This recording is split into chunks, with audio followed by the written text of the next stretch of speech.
राजस्थान में कोविड के बाद जैसे तैसे पटरी पर आ रहे उद्योग और व्यापार जगत को उस समय तगड़ा झटका लगा जब रीको ने एमनेस्टी स्कीम को दिसंबर 2023 में बंद कर दिया था।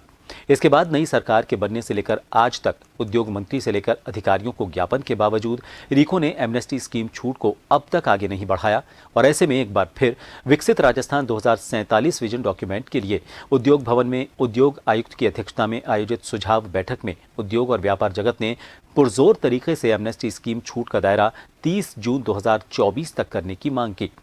40 पदाधिकारियों ने इससे सरकार को एक मुश्त होने वाले राजस्व लाभ से भी अवगत करवाया। इस मौके पर 40 पदाधिकारियों से बात की जन टीवी संवाददाता सुदर्शन शेखावत ने।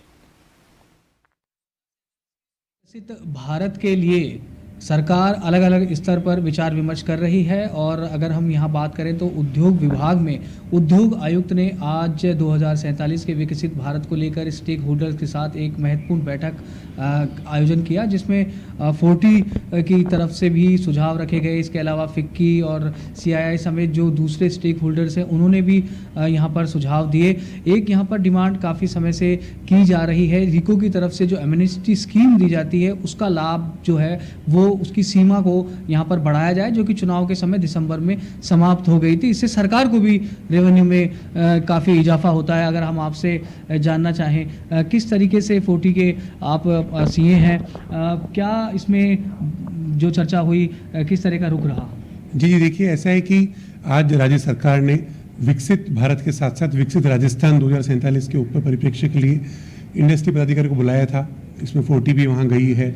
हमने अपने सुझाव भी रखे कमिश्नर साहब के सामने और कमिश्नर साहब ने पॉजिटिवली सुझाव को समझा भी और आगे पूरी तरीके से रखने की बात भी करी। जो मेन सुझाव हमने आज सबसे इंपॉर्टेंट सुझाव था, रीको की जो एमनेस्टी स्कीम थी, जहाँ बहुत सालों से लंबित मामले चल रहे हैं, चाहे वो सब डिवीज़न के हों, चाहे वो कन्वर्जन के हों, चाहे वो डिफरेंट तरह के मामले हों, जो सरकार का करोड़ों रुपए का रेवेन्यू जहाँ पेंडिंग है, सैकड़ों करोड़ रुपए का रेवेन्यू, वहाँ व्यापारियों को भी एक राहत कहीं ना कहीं राहत की मांग व्यापारी कर रहे हैं। सरकार एमनेस्टी स्कीम दिसंबर में जो खत्म हो गई थी, चुनावी समय में स्कीम आई थी, बहुत सारे व्यापारी मेजर व्यापारी चंक जो था उसका लाभ नहीं ले पाया। सरकार से ये गुजारिश थी कि स्कीम को बढ़ाकर दिसंबर बढ़ाकर जून तक की जावे।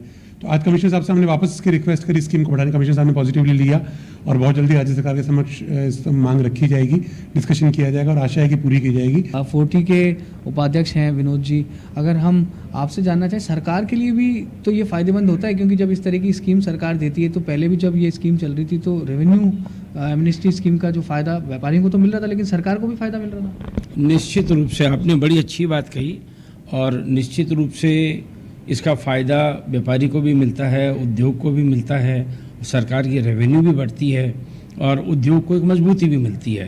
तो इस तरह की स्कीम समय समय पर पहले भी पूर्व में सरकार द्वारा दी जाती रही है और दी जाती रहनी चाहिए, इससे विकास ही होता है। बैठक में उद्योग आयुक्त भी थे, किस तरह की चर्चा हुई इस मुद्दे पर? वो भी पॉजिटिव थे कि इसको बढ़ाया जाएगा। उनका भी रुख बड़ा सकारात्मक था और उन्होंने भी कहा इस चीज़ को हम टेकअप करेंगे और बड़ा अच्छा डिस्कशन रहा। आज काफ़ी मुद्दों पे बातचीत हुई और जिस तरीके से पॉजिटिव बातचीत होती है तो लगता है कुछ सक्रियता भी उसमें आने वाले टाइम में भी कुछ पॉजिटिवनेस के रिजल्ट भी आने की उम्मीदें बनती है। जी, तो बिल्कुल उद्योग, इंडस्ट्रियलिस्ट और इंडस्ट्री की काफ़ी अहम भूमिका होती है किसी भी राज्य देश के विकास के लिए। और यहाँ पर जो डिस्कशन हुआ उसमें तमाम बिंदुओं के साथ में रीको एमनेस्टी स्कीम की जो छूट दी जाती है उसका जो समय सीमा है उसको बढ़ाने को लेकर भी एक अहम यहाँ पर बातचीत हुई है और उम्मीद यही की जा रही है कि सरकार जल्द इसकी जो तारीख है, जो समय सीमा है, उसको बढ़ाएगी। श्याम शर्मा के साथ सुदर्शन शेखावत, जन टीवी, जयपुर।